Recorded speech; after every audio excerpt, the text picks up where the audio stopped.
Did you know that Africa is not just the cradle of humanity but also the birthplace of some of the world's earliest advanced technologies?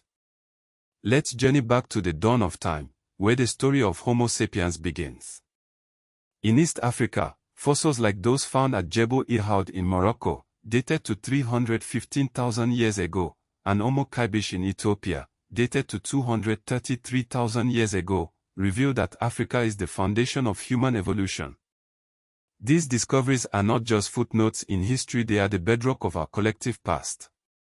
But Africa's contributions go far beyond early humans. In the Democratic Republic of the Congo, archaeologists uncovered barbed bone harpoons at Katanga, dating back 90,000 years. These harpoons, designed for fishing large river fish, demonstrate that African societies were mastering complex technologies tens of thousands of years before many other civilizations even existed. And in Eswatini, the Ngwenya mine, with evidence of hematite mining from 43,000 years ago, rewrites the timeline of human resource extraction. This is a history of innovation, creativity, and ingenuity that has too often been ignored. Africa was also home to some of the world's earliest states and empires. The ancient kingdom of Kush, centered in modern-day Sudan, was not just a neighbor to Egypt, it ruled Egypt as the 25th dynasty, from 747 to 656 BC. The Kushite kings and queens built monumental pyramids, temples, and cities, leaving a legacy that still stands today. Further south, the Aksumite Empire in Ethiopia flourished from the 1st to the 7th century CE, minting its own coins and controlling Red Sea trade routes.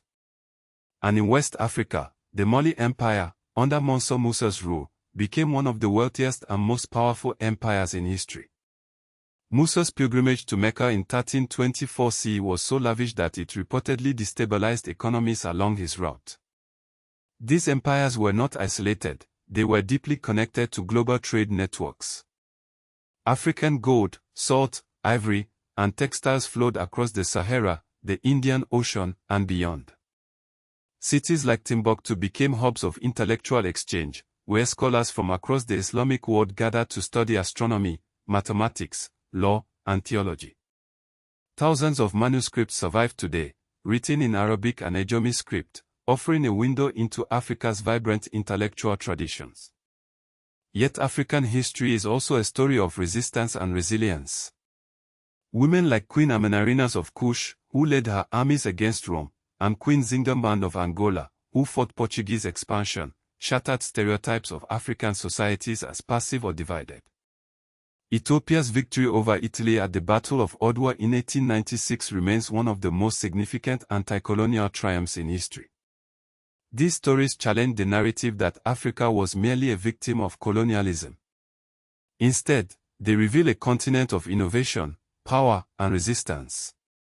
Today, recovering this history is more than an academic pursuit, it's a reclaiming of identity. Sites like Great Zimbabwe, Meroe, and Timbuktu inspire pride and curiosity, reminding us that Africa's past is as complex and dynamic as any other civilizations. So the next time someone speaks of Africa as a continent without history, remember the truths buried in its soil, written in its manuscripts, and carved in its monuments. Africa's history is the world's history.